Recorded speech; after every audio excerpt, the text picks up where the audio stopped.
Number 1. Sneaky self-strangling. Your body, in all its meatbag wisdom, sometimes thinks the best way to save your life is to choke you in your sleep. That's right, sleep apnea, the condition where your own throat decides to collapse like a defeated lawn chair while you're just trying to dream about pizza or pizza flying. See, when you sleep, your muscles relax. That includes the ones in your airway. For most people, this isn't a big deal. Air gets in, air gets out.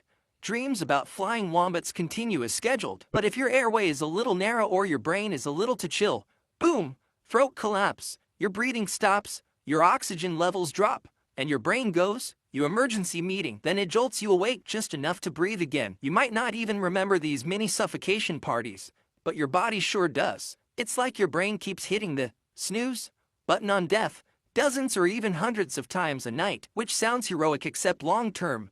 It increases your risk of heart attack, stroke, and turning into a human zombie during daytime meetings. Basically, your brain's plan to save you from death by airway also causes heart damage and chronic sleep deprivation. A plus for effort, body, D for execution. Number 2. Goosebumps. Natcher's sweater fail. You ever get goosebumps and think, cool, my skin's doing a tiny standing ovation? Turns out those little bumps are your body's attempt to do something helpful if you were a porcupine, or at least still covered in fur. Here's what's happening. When you're cold or scared, your brain sends a signal to teeny muscles at the base of each hair. The muscles contract, the hairs stand up, and voila, goosebumps. Back when we were cavemen with glorious body fur, this would puff us up to trap heat or look more intimidating, like a pissed-off cat. Today, not so useful. Your arm hair can stand all at once.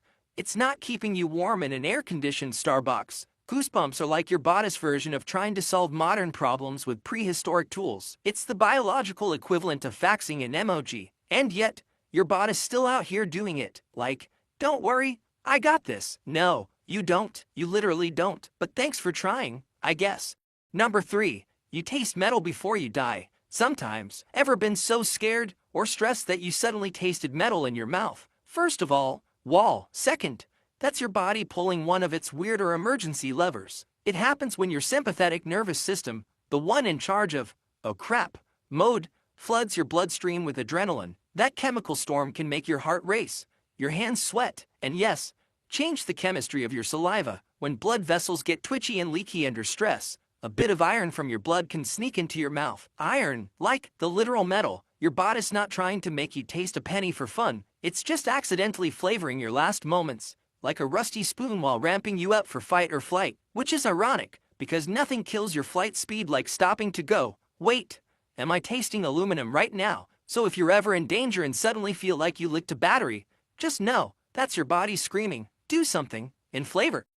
Number 4. You're smashing your own organs right now. Okay, sit down. Actually, wait, you probably are sitting down, which means you're currently compressing your intestines, flattening your colon like a stack of unfortunate pancakes, and possibly folding your bladder in half like it owes you money. Modern chairs were not designed for human anatomy. They were designed for aesthetic suffering. Sitting puts weird pressure on your spine and abdominal organs, especially if you slouch like the soggy croissant.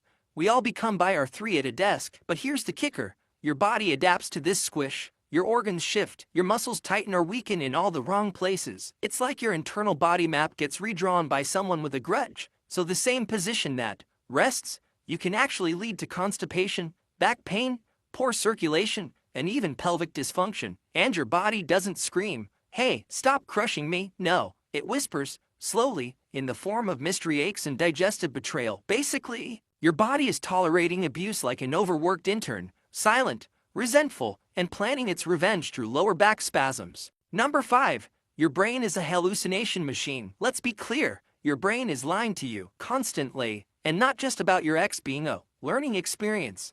I mean, it literally makes stuff up so you don't freak out and walk into traffic. Take your blind spot. You've got a tiny patch in each eye where the optic nerve connects. And guess what? No photoreceptors there. Total blackout zone. But do you see a black dot floating in your vision all the time? Nope. Your brain just photoshops the area with whatevers around it. Like a sketchy intern on deadline. That's not the only hallucination it feeds you. Ever see flickers of movement in your peripheral vision that vanish when you look, or hear your name when no one's around, or feel your phone vibrate in your pocket when it's literally off? Yep, that's your brain trying to stay one step ahead of a threat that might be real. It's like having a bodyguard who's high on caffeine and ghosts. Your brain would rather risk being wrong than being eaten, which made sense in the jungle, but in modern life, that same jumpy system just gives you anxiety in the grocery store and makes you think your socks move. So yeah, your brain is hallucinating, editing, and guessing all the time, and you trust it to drive a car. Sleep well tonight. Number 6. You cry to detox stress. Tears. Salty, dramatic, totally inconvenient. But here's a weird twist. Your emotional tears are chemically different from the ones you make cutting onions. Why? Because your body's trying to detox stress. When you're sad, angry, overwhelmed, or accidentally watched a Pixar movie with feelings in it, your body cranks out tears that contain stress hormones like cortisol, ACTH, and even endorphins. It's like your eyeballs are sweating sadness. Some scientists think this is your nervous system hitting the emotional eject button, literally flushing bad vibes through your face. And crying also activates your parasympathetic system, which is the chill-out department of your nervous system. So after a good sob, you often feel calmer, sleepier, or weirdly zen. Basically, your body's like, hey, your brain is having a full-on breakdown. Let's excrete some hormones and moisturize your cheeks while we're at it. Functional and fabulous. Oh, and one more thing. Humans are the only animals that cry emotional tears. Not dolphins, not dogs, just us. Congratulations. We evolved eyeball leakage as a stress response. Number 7. Your stomach has a brain, sort of, deep in your guts.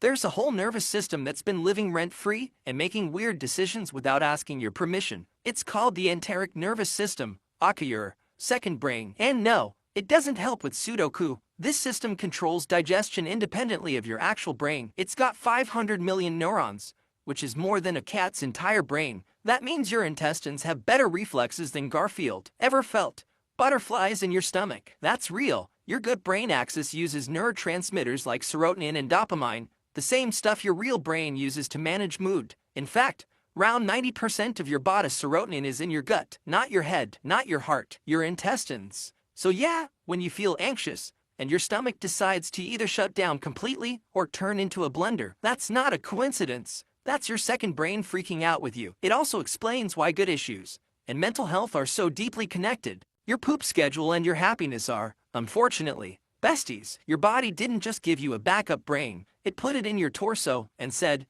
good luck, hope this doesn't get weird. Spoiler alert, it always gets weird.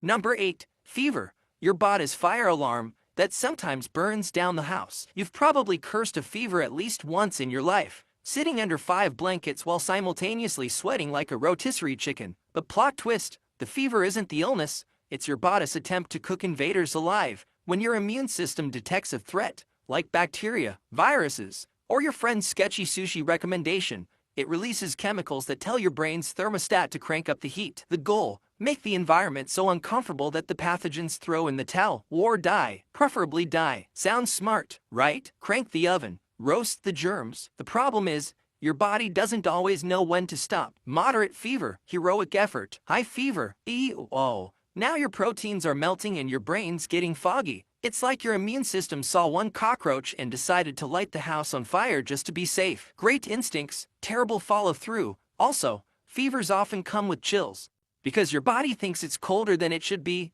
even though it's clearly overheating. It's the equivalent of standing in a sauna and demanding a scarf. So yes, fevers are your body trying to save you, but sometimes they do it with the subtlety of a toddler using a flamethrower. Number 9. You're constantly on the edge of vomiting. Your body is way more prepared to eat your lunch than you think. The vomit reflex isn't just for food poisoning or bad tequila decisions. It's your body's overly dramatic emergency exit plan. Here's the thing, your brain has an entire area called the chemoreceptor trigger zone. Its full-time job is to monitor your blood for anything suspicious, toxins, chemicals, pregnancy hormones, existential dread, etc. When it detects something weird, it doesn't ask questions. It just pulls the eject handle. But this zone is really sensitive. That's why you can feel nauseous from car motion, bad smells, strong emotions, or even anxiety. Your brain is like, I don't know what's going on, but just in case, let's empty the tank. Also, fun fact, your diaphragm, abdominal muscles, and stomach all work together in a beautiful, horrifying ballet just to help you throw up. It's a coordinated, full-body drama, like Cirque du Soleil, but gross. So yeah, that uneasy feeling in your gut when you're nervous, that's your vomit system hovering over the launch button like, say the word. Number 10. Spontaneous freezing. Aka playing dead for cowards. You've heard of fight or flight, but your body's third option is freeze. It's the do nothing and hope the predator gets bored strategy, and it's weirdly effective. Imagine someone jumps out at you. You don't run, you don't scream, you just stand there like a mannequin in existential crisis mode. That's your parasympathetic system slamming the brakes. Heart slows, muscles lock, brain goes offline. This reflex is ancient. Animals use it to play dead when escape isn't possible, and you, proud owner of a smartphone and grocery delivery app, still have the exact same instinct. It's why you might freeze during a traumatic moment, or go numb during extreme stress. Your brain isn't being lazy, it's executing a survival program written back when saber-toothed tigers were a thing. Unfortunately, today's threats are more like bad Tinder dates and HR meetings, but your nervous system hasn't updated the software. So now you occasionally freeze in line at Starbucks when someone asks what kind of milk you want. Congratulations, your ancient instincts are still running the show, even if the only predator in sight is a barista with judgmental eyebrows.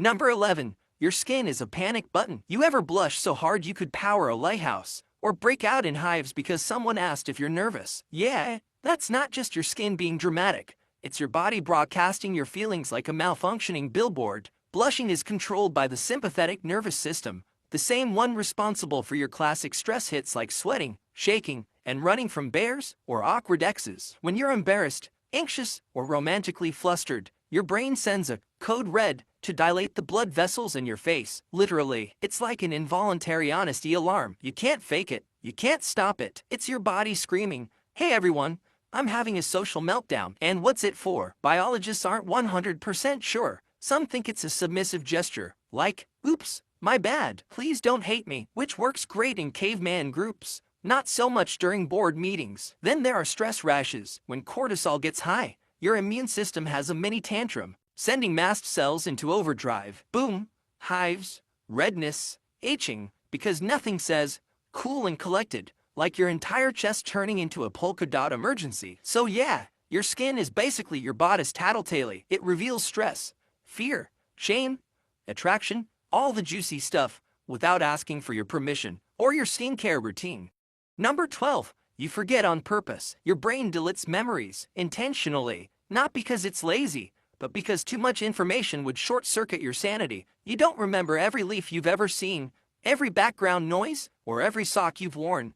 Thank the heel compass for that. It filters out irrelevant data so your brain isn't clogged with yesterday's elevator music and last Tuesday's lunch texture. But here's where it gets even weirder. Emotional trauma can also trigger purposeful forgetting. The brain can repress memories, shove them into a backroom labeled "Do not open" to protect you from psychological overload. It's like your own internal censorship department. Unfortunately, the system is buggy. Sometimes those repressed memories leak out in dreams, triggers, or awkward therapy sessions. Other times, they just get lost forever, like forgotten files on an emotional USB stick. So yes, your body is gaslighting you for your own good. What breakdown, what emotional damage? We're totally fine here, and you might be. Until someone plays a song from 2008 and suddenly you're crying over nothing in the frozen peas aisle.